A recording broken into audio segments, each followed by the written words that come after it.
We just did a niche version of this video. If you missed it, man, I recommend you check it out. Seems a lot of you guys who pulled up and watched that video and made me so excited to jump in and do a designer version of my personal favorite, best modern designer fragrances that you can buy in 2025. I do have a little bit of a criteria that determines what gets a fragrance into this video. Let's go over it real quick. I'm considering modern the last 5 years. So from the time I'm filming this video, 2025, going back to 2020, that is the time frame we're talking about in terms of when these fragrances were introduced to the market. And you're going to see that you won't see a lot of the hottest, newest designer fragrances that have come out this year in 2025. I did the same thing with the niche version, and that's because the fragrances, at least for me, need a little bit of time to make their mark, to stake their claim, to actually be a fragrance I love wearing, that can definitely get in my rotation, that I get some function out of, and that I just love the smell of. That doesn't always happen immediately. Every now and then there are some special ones that really punch through quickly, but it's very rare. So you're not going to see any 2025 releases here. Maybe if we continue this in future years, then yeah, you'll see them kind of catch up. There's always going to be this lag factor between when the fragrance comes out and when it gets into a list like this. Also, if a fragrance is a flanker, it actually needs to offer something new as far as a twist in personality on the original DNA, and or a new function, allowing you to wear that flanker in a different scenario than you would wear the original, so you're not really having to compete between the two. The flanker actually allows you to wear it differently. Also, if it's a new DNA, which is always exciting for a designer because we don't see that often, the hope is that it actually provides newness, that it's not just, oh, this is our take on a trend that is going on, but it's a new fragrance. I'm looking at you, Prada Paradigm. And finally, the fragrance needs to hold my interest, not just my attention. First spray, great. That's where a lot of designer fragrances make their money. But man, how does it dry down? What is it actually presenting as those top notes fade? Does it unfold in a way that keeps our interest? At least for me, that's what I'm looking for. All the fragrances will be down in the description. So how about we dive right into it? In no particular order, released in 2022, I blind bought this one because a lot of people were talking about how amazing it was. I already loved this collection, so I was expecting to at least like it, but I was not expecting to love it in the way that I have ever since I bought it. Hermes Eau Givree. This is one of the absolute best hot weather designer fragrances you can buy. I can easily say that. It's been 3 years since it came out, and I can speak confidently about fragrances that will come out later, unless they come from this line, that this is one of the best, period. This is so cold, cooling, fresh, juniper berry, a citrusy, sharp, dry grapefruit or citron kind of vibe. There's something tangy about it that is mouthwatering, almost borderline fruity, but very like bittersweet, very tart, I would say, with spices, with a little bit of woodiness in the background. Somehow it does smell like the Hermes DNA while having a wildly different function, maybe in line with something like the Ultra Fresh Flanker, which is now discontinued. I believe they replaced that with this, but this is not what that was. This is something new and distinctive. I swear it lowers the air temperature around you when you spray it and wear it. It is so uplifting. It is so sharp and again distinctive. There's a personality here, but it's also easy. It's an easy fragrance to wear. It's very versatile. You can make it more casual or maybe a little bit more dressed up. Doesn't matter. It works well and it doesn't smell like some typical mainstream fresh masculine designer. Really special stuff. I love Hermes. We're going to see them again on this list, but that is easily one of my absolute favorites from the last 5 years. Hermes Eau Givree. Let me know what you think. This is the most recent release in this video. Came out in 2024. Honestly surprised me. I didn't really smell it till towards the end of the year, and as soon as I smelled it, it immediately became my favorite designer fragrance that I had smelled last year. Now granted, I wouldn't call it super special as far as uniqueness. It doesn't smell like this wildly unique DNA that we've never seen in the mainstream market. We're actually going to have a couple of those coming up later. But what got me is the way it dries down, the way it keeps my interest, the elegance that it carries. I don't know what it is, this just resonates with me. This is from Givenchy. This is Gentleman EDP Society Extreme, something like that. There was one that came before this, the original EDP Society or whatever the heck they call it. I actually never tried that one. I know they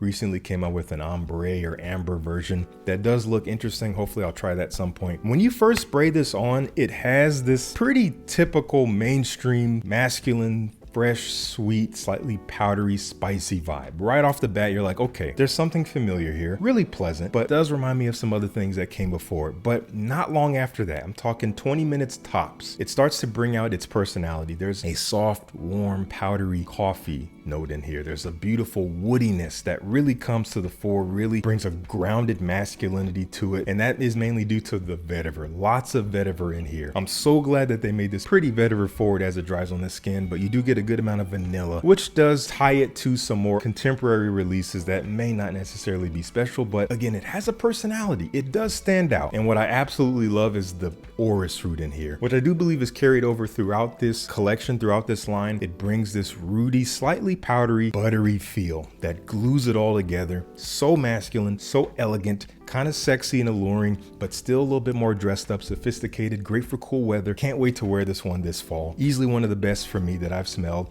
in the last few years. That is, gentlemen, this 2021, a blind buy. Was really excited about this release. Also kind of skeptical, but my hope was that my skepticism would be proven wrong, and it was. I did not expect to really love this. Dior Sauvage Elixir. Sauvage Elixir, one of the pinnacles of the collection if you're asking me. That being said, not for everyone. This takes the DNA in a new distinctive direction, gives it a new personality, one that's more mature, one that's more refined, more dressed up, and also more confident, more adult, if you will. There's a maturity here. It's a little darker while still being kind of lavender fresh, almost soapy clean in a way, but dark and heavy. There's almost an oily quality to the scent. That might sound terrible, but it works for this. Lots of spices, warm, spicy, kind of ambery, but still kind of clean, fresh. I call it dark fresh. It's like bottom heavy fresh, and it's so powerful. It lasts a very long time. All day easily. I don't need more than a couple sprays. It will fill a room if you're not careful. It just is a very authoritative scent personality, and it really does a lot of justice as a flanker. Again, giving new function to the original DNA. Easily one of the best that's ever come out in the past 5 years. That's why it's in this video. I want to know if you're also a fan. It's okay if you're not. I'm sure a lot of you guys are not a fan of this. Maybe you prefer the original Sauvage, maybe the Parfum or EDP. That's fine, but for me, the Elixir is still the king. This one barely makes the cut just based on time. Came out in 2020. I blind bought this one as well. I saw some decent reviews. I was already becoming a fan of this house around that time.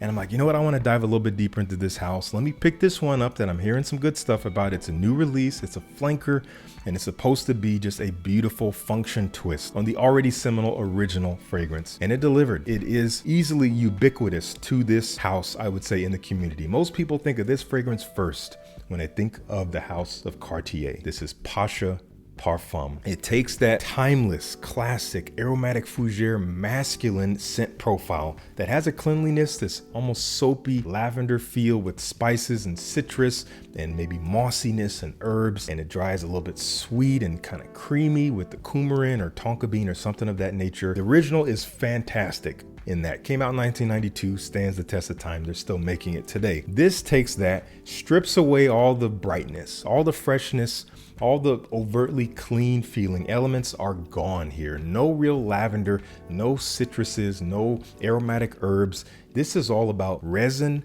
and wood, maybe with a fir balsam and sandalwood, making it rich and smooth, but somehow still smells like the original. It's just a parfum. Really, it is a perfect rendition of what a parfum flanker of an original should be.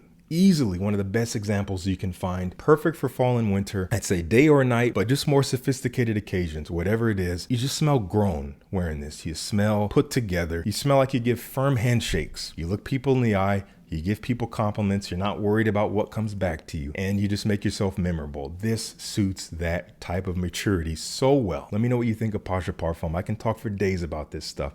I don't wear it a ton.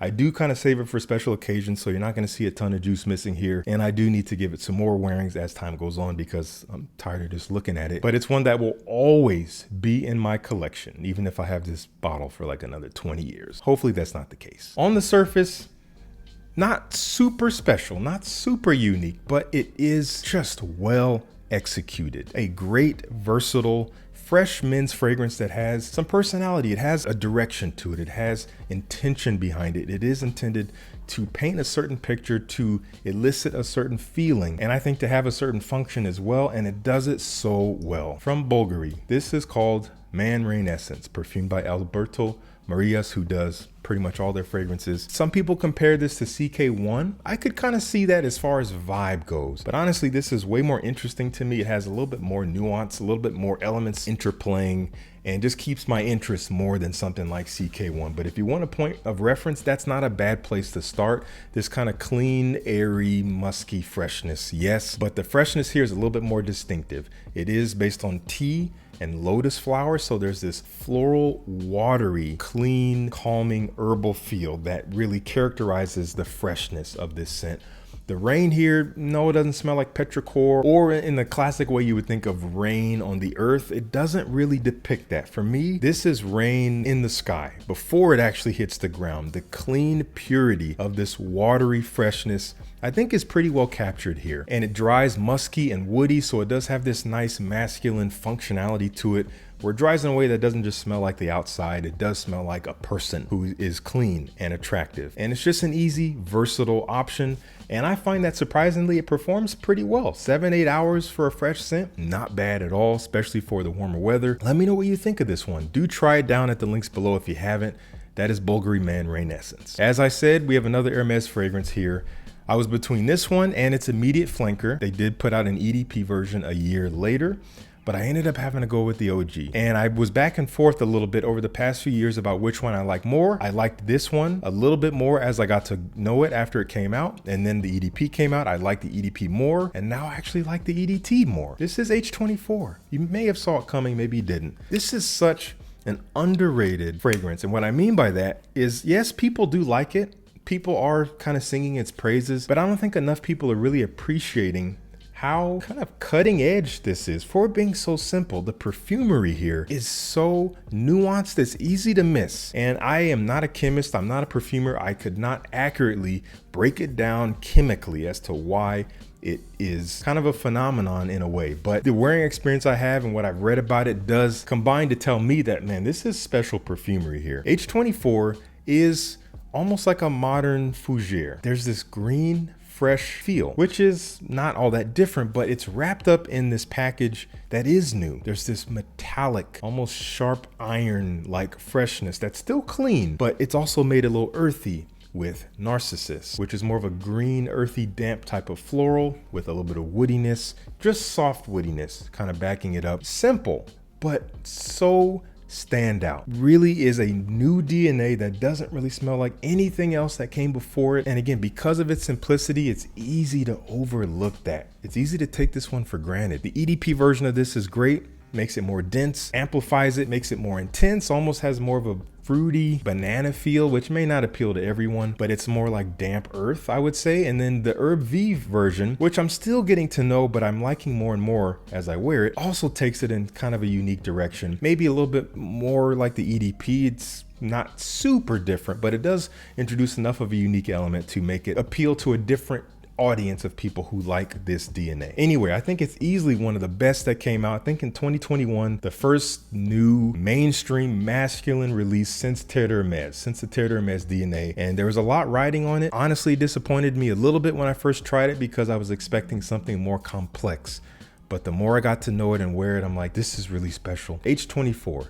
Eau de Toilette. Let me know what you think. We got one more from Dior. I had to include this one. Also barely made the mark time-wise. Came out 2020. I heard some things about it when it came out that made me not want to go near this stuff. And when I did finally get my nose on it via a decant, I was trying to not like it. Based on my preconception, I was like, this is not a likable scent. This is not what they say it is. It's not what it used to be. It uses this name that was a different scent and now it's a new scent and it's just not good as the original. It can't be. After wearing it a couple times, I was like, this is its own thing. It's not generic. It's simple, but it is not basic. Dior Homme 2020. This is a special scent profile. Easy to wear, easy to understand, but it is very much Dior. It just has this vibe to it, this relaxed confidence, this chest out, poised elegance to it that knows what it is, knows where it's going, but is not trying to be different. It just is, and therefore it is a little different. Smells nothing like the original Dior Homme. So if you were like me and you heard that, or you were expecting that maybe it would be a twist on the original. It's not, and that is what it is. They confused us with the name. They just decided we're redefining what Homme is. And that's okay. Time goes on, things change. It's the only constant, but it's well executed. That's what matters. It's kind of citrusy, musky, woody. Those elements kind of playing together with a little bit of this unique quality of elemi resin. Elemi resin is almost piney, sweet, to me kind of lemony resin. There's a transparency to it. It adds an interesting twist to a scent that makes it feel a little bit more, I don't know, akin to the earth, a little bit more tree-like, if you will. But when used with more modern elements, more familiar elements, it just adds a uniqueness to a scent that otherwise does not come off crazy different, but also not exactly like anything that came before it.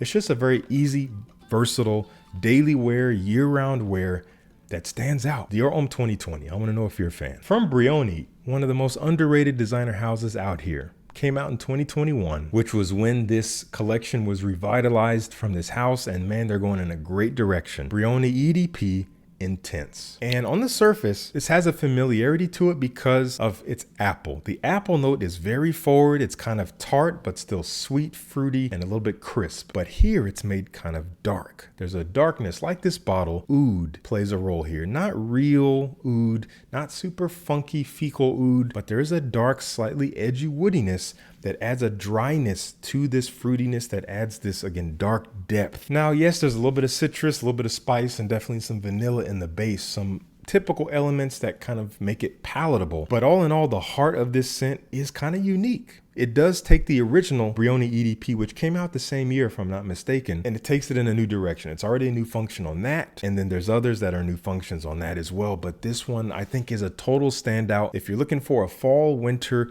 date night, or just nighttime, kind of elegant, but still maybe even casual scent that stands out, that gets some attention, this is a great one to consider. Well perfumed, super functional, nails it for me. That is Brioni EDP Intense. From the house of Kenzo, honestly, a house I didn't have a whole lot of experience with before 2022 when this fragrance came out. This is Kenzo Homme EDP. Came out 2022. I blind bought it because I heard great things about it. And at first I didn't get it. I didn't hate it or dislike it. I'm just like, what am I smelling here? But it's a special take on an aquatic. It's dark, maybe a little bit smoky. There's this like suede leather feel that kind of wraps it up. Definitely has aroma chemicals running through it. These very modern smells. It's like this modern muskiness or modern woodiness. Almost a bit of a fruitiness that's very obscure and it's really hard to pin down. I don't know what it is, but it is ultimately fresh, blue, dark, but with so much nuance and dimension, and at least for me, lasts a very long time, performs well for a fresh fragrance, but it is, once again, more of a dark fresh. I would wear it in the warmth in the summertime, but I would save it for the evening. The bottle kind of portrays that really well, and the scent does too. Now, the funny thing about this one has nothing to do with the scent. If you go in Fragrantica, they have this little like AI wrap up in terms of like consolidating a lot of the feedback and the reviews into these points that you can easily digest. And one of the negatives that has always been so funny to me is that the cap does not stay on. People are really upset about that. It's a plastic cap. You can get this fragrance very inexpensively. This is not some crazy expensive niche presentation with a cheap cap. Just don't pick it up by the cap. And my cap isn't that weak, so maybe I got a good one. Anyway, it's funny what people really gravitate towards as far as problems go. But I want to know what you think of Kenzo Homme EDP. Do you think this one is special? As far as a fresh aquatic goes, I do. And finally, 2021. This fragrance was love at first sniff. It was also a blind buy. I found it for a good price at Fragrance Buy, and I just had to scoop it up. I heard some good things about it. I love the way the bottle looked. Honestly, that was a big part of it too. I did a first impressions video on it, and I think I spoke pretty well in that video that, yeah, this is a good fragrance. I do like it. I think I was honest to say, like, it's not blowing me away. And I followed up not long after that in some other video just saying, guys, I was wrong. I finally gave this a full wearing. This stuff is amazing. The scent is so interesting. It's so elegant. It's so transportive. It's so authentic. The performance is out of this world if you care about that. From Tom Ford. Ébène Fumé. I love Ébène Fumé. Again, so authentic. That's the best word I could use to describe this. It is smoky Palo Santo. There's this meditative quality to it with this fiery smokiness that is not overwhelming, that is not engulfing it or anything like that. It really is a calming kind of smokiness without being incensey, which I really appreciate. Inside of this slightly smoldering, smoky woodiness is resins. So a little bit of a sweet ambery feel, You have a touch of violet leaf when you first spray it on, which adds a very unique freshness. And there's some warm spices that give it some kick, that kind of fill it out, give it some more texture. It wears in such an evening oriented way, very elegant. There's kind of an enigmatic feel here without being too dark. And as I said, performs very well. Great longevity on your skin. It's gonna last most likely longer than you need it to. Again, if you're really concerned with performance, but the scent here is what gets me. It is special. It offers something unique. And again, authentic. I want to know if you're a fan of Tom Ford Ébène Fumé, if you think it's one of the best that has come out in the last few years, at least maybe from this house. Let me know down in the comments.